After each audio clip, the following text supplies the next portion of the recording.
नमस्कार, royal study with Ajay Shastri के YouTube channel पर आपका हार्दिक स्वागत है।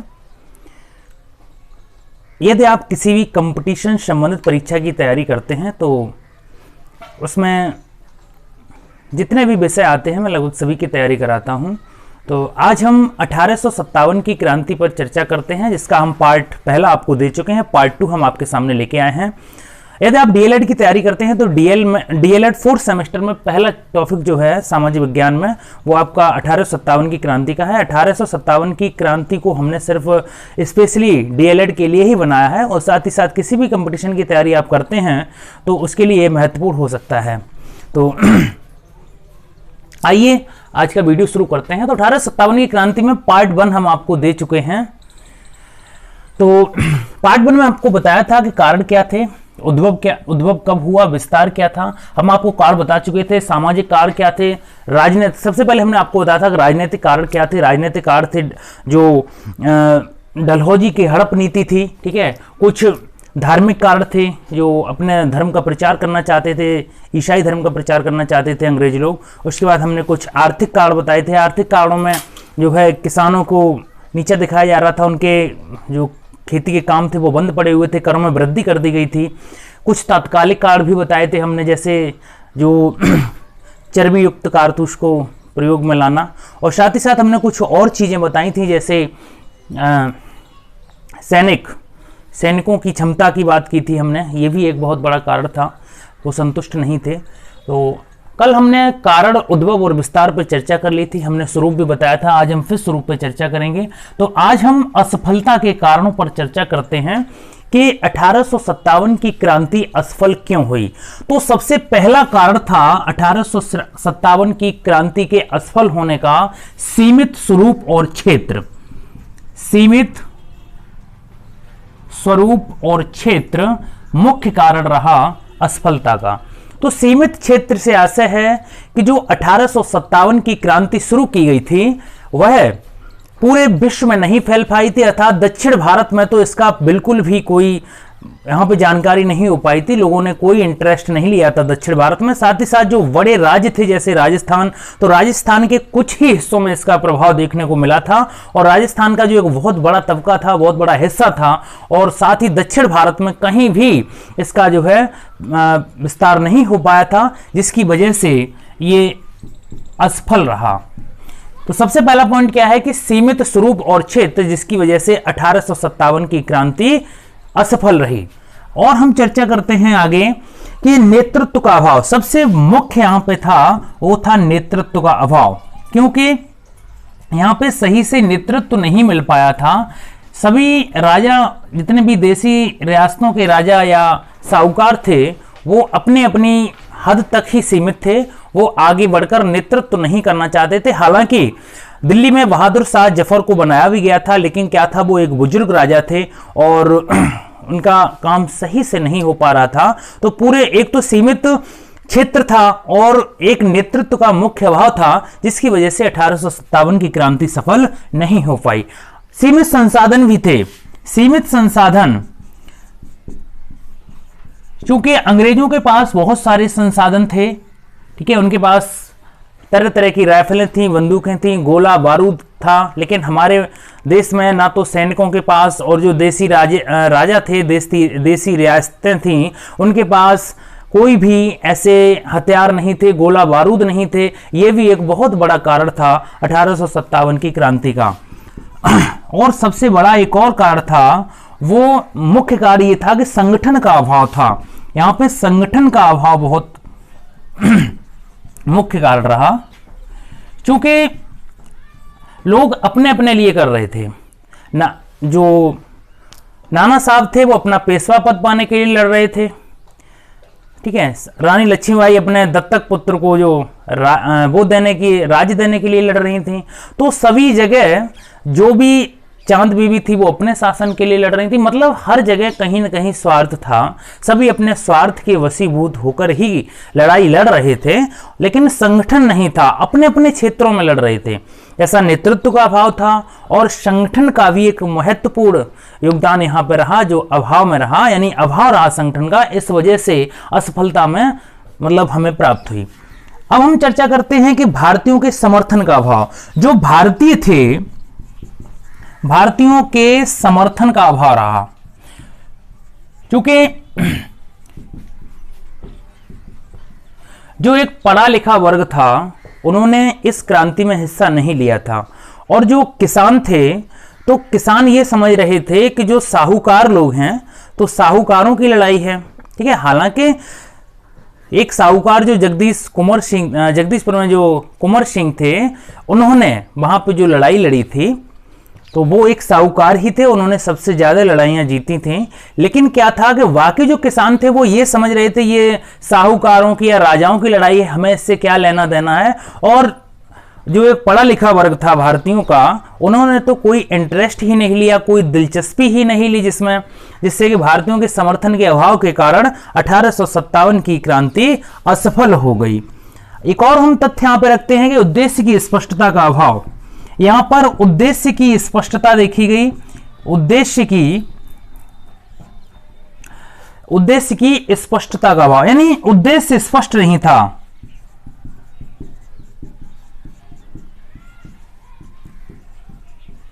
इन लोगों का बिल्कुल भी उद्देश्य स्पष्ट नहीं था कि 1857 की क्रांति क्यों लड़ी जा रही है। सभी अपनी अपनी रियासतों में लड़ रहे थे, कुछ को पता था, कुछ को जानकारी ही नहीं थी कि लड़ाई क्यों की जा रही है।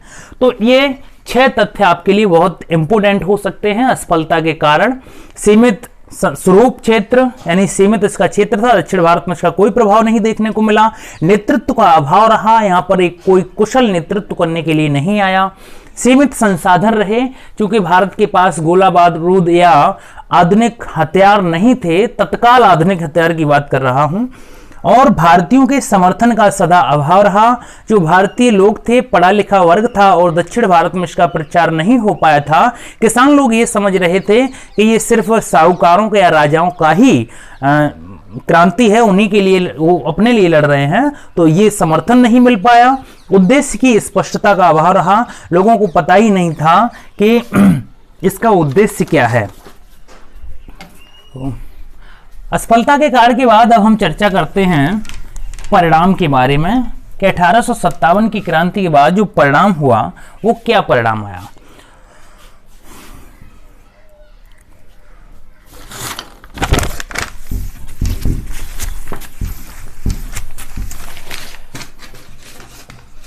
(1857) की क्रांति के बाद जो परिणाम हुए उनमें सबसे पहला था कंपनी की जो प्रथा थी वो खत्म कर दी गई।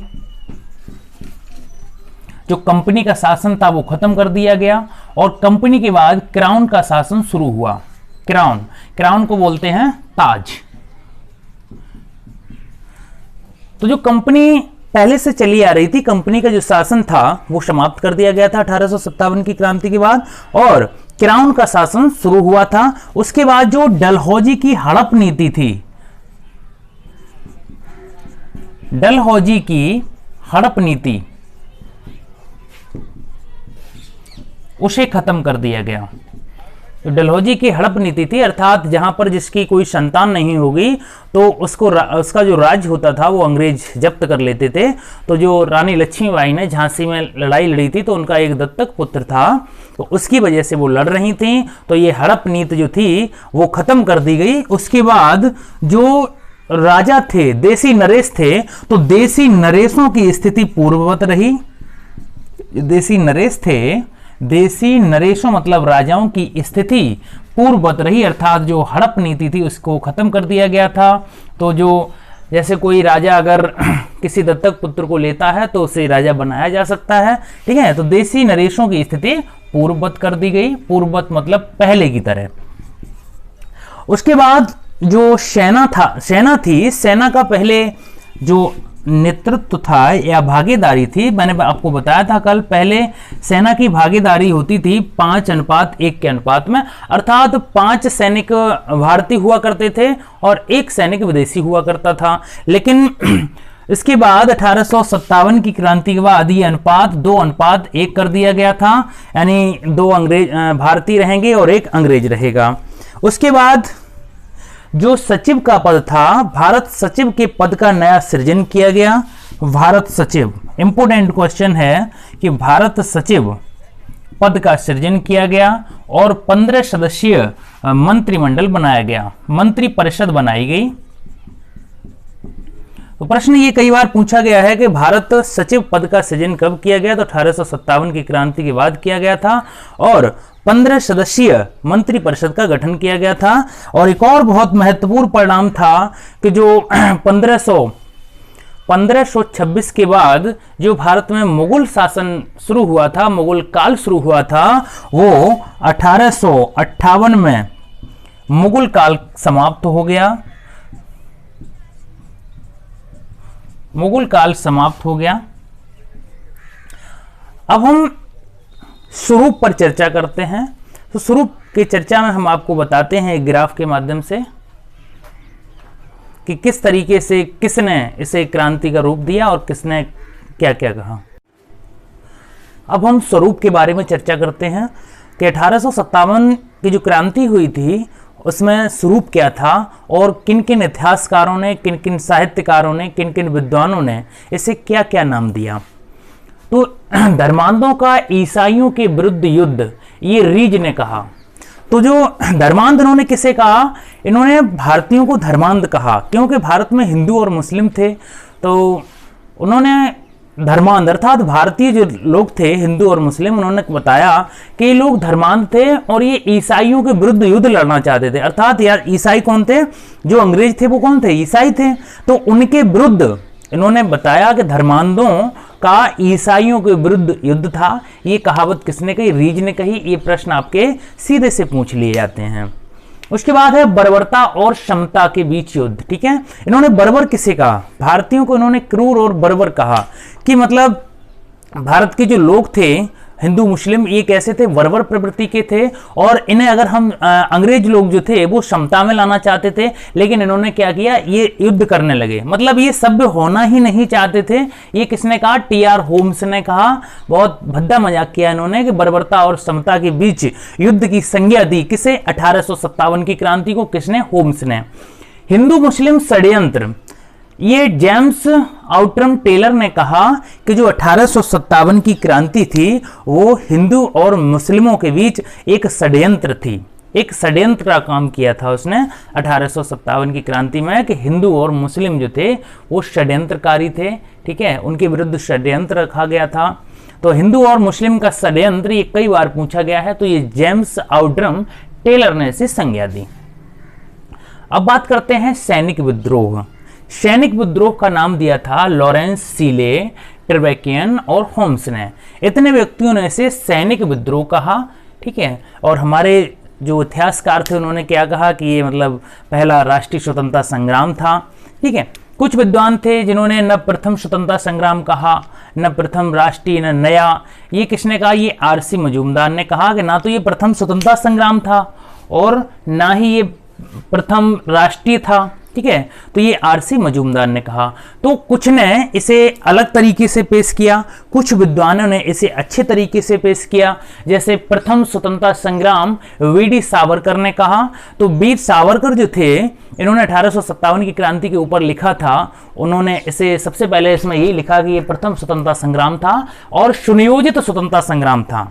यानी सुनियोजित स्वतंत्रता संग्राम की भी संज्ञा वी.डी. सावरकर ने दी थी। और राष्ट्रीय विद्रोह की संज्ञा डिजरैकी ने दी और अशोक मेहता ने भी दी थी।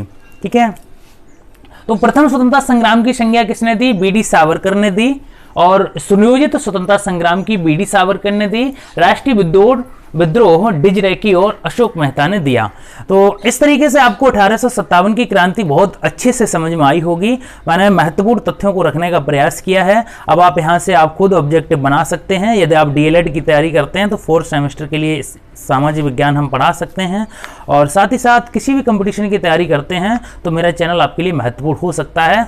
इसलिए मेरे वीडियो को शेयर अवश्य करें। वीडियो देखने के लिए बहुत बहुत धन्यवाद। शुभ दिन।